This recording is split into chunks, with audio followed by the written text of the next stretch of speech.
நம்ம சூப்பரான filter coffee எப்படி பண்ணுறதுன்னு பார்க்க போகிறோம். இந்த ரெசிபியை என் ஃப்ரெண்டு நிர்மலா தான் நமக்கு சொல்லித்தர போகிறாங்க. இதை நாங்கள் ஹோல் வீட் குக்கீஸோடு சர்வ் பண்ணியிருக்கோம். லிங்க் வந்து சைடில் கொடுத்துருக்கேன், பார்த்துக்கோங்க. இப்போ அவங்கள்ட்ட எப்படி ஃபில்டர் காஃபி போடுறதுன்னு கேட்டுக்கலாம். ஃபில்டர் காஃபியில் ஃபஸ்ட்டு ஃபில்டரை பற்றி எப்படி யூஸ் பண்ணுறது இது எல்லாத்த பற்றி நம்ம நிர்மலாட்ட கேட்டு தெரிஞ்சுக்கலாம். ஹாய் நிர்மலா. ஹாய் நிலா. ஃபில்டர் காஃபி எப்படி போடுறதுன்னு எங்களுக்கு எல்லாருக்கும் சொல்லித்தாங்க. ஃபர்ஸ்ட் நம்மளுக்கு இதுக்கு ஃபில்டர் வேணும். இந்த ஃபில்டரில் வந்துட்டு கீழே இருக்கிற இந்த 2 அடுக்கில் கீழே தான் வந்து டிகாஷன் கலெக்ட் ஆகும். அதில் மேலே இருக்க அடுக்கில் வந்து உள்ள ஒரு ஃபில்டர் ஸ்ட்ரெயினர் மாதிரி இருக்கும். அதுக்கு கீழே தான் நம்ம வந்துட்டு ஃபஸ்ட்டு டிகாஷனை பவுடரை போடணும். போட்டு இதில் மெதுவாக அமுத்திட்டு அது மேலே ஹாட் வாட்டர் ரெடி ஆகிட்டுருக்கு. அந்த ஹாட் வாட்டரை மேலே விடணும். விட்டுட்டு க்ளோஸ் பண்ணி கொஞ்சம் நேரம் வெயிட் பண்ணணும். ஃபஸ்ட்டு டிகாஷன் கலெக்ட் ஆகும். அதுக்கப்புறம் எப்படி மிக்ஸ் பண்ணுறதுன்னு சொல்கிறேன். ஓகே, இப்போ வந்து நம்ம காஃபி பவுடரை வந்து இதில் போட்டுடலாம். ஆமாம்,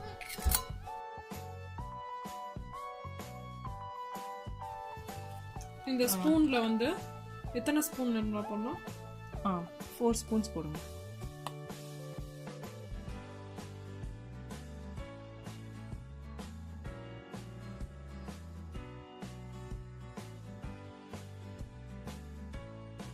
டேபிள் ஸ்பூன் அளவு. ஆமாம், 4 டீஸ்பூன் அளவு சொல்லிக்கலாம். 4 டீஸ்பூன். ஆமாம், டேபிள் ஸ்பூன்னா ரொம்ப அதிகமாயிடும். போட்டுட்டு லைட்டாக சும்மா இப்படி ஸ்ப்ரெட் பண்ணிடுங்க. ஸ்ப்ரெட் பண்ணிவிட்டு இந்த ஸ்ட்ரெயினர் மாதிரி ஒன்று இருக்கு இல்லையா, அதை வச்சு நல்லா ரொம்ப அழுத்த வேண்டாம், ஜஸ்ட் லைட்டாக ப்ரெஸ் பண்ணி விட்டுருங்க.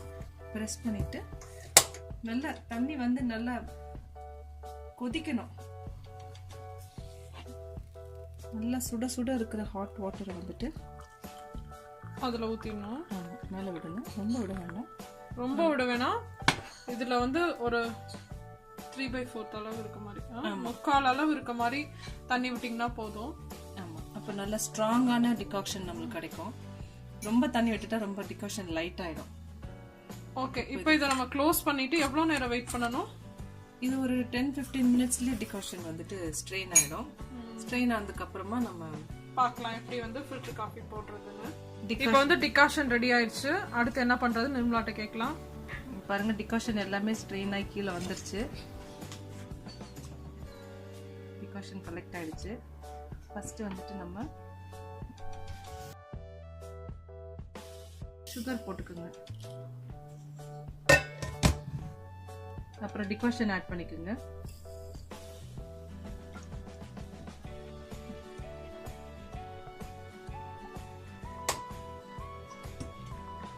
அதுக்கப்புறம் அதுக்கு தேவையான அளவுக்கு மில்க் ஆட் பண்ணிக்கணும்.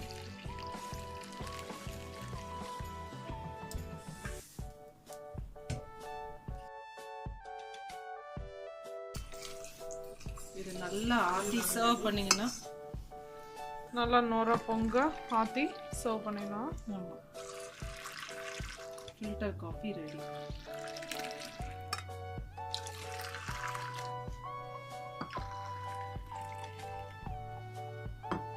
இந்த மெஷர்மெண்ட்டுக்கு நமக்கு 4 டம்ளர் அளவு காஃபி கிடைக்கும். இந்த ரெசிபியை நான் வந்து வீட் பிஸ்கட்டோட சர்வ் பண்ணியிருக்கேன். இதோட லிங்க் வந்து கீழே இருக்க டிஸ்கிரிப்ஷன் பாக்ஸில் இருக்குது, நீங்கள் போய் பார்த்துக்கோங்க. இந்த ரெசிபி உங்களுக்கு பிடிச்சிருந்துச்சுன்னா தியோனிலா பிரதீப் கிச்சனை மறக்காமல் சப்ஸ்கிரைப் பண்ணி வச்சுக்கோங்க. இன்னொரு இன்ட்ரெஸ்டிங்கான ரெசிபியோட உங்களை எல்லாரையும் சந்திக்கிறேன். அதுவரை உங்களிடமிருந்து விடைபெறுவது உங்கள் Theonila Pradeep and Nirmala. Thank you.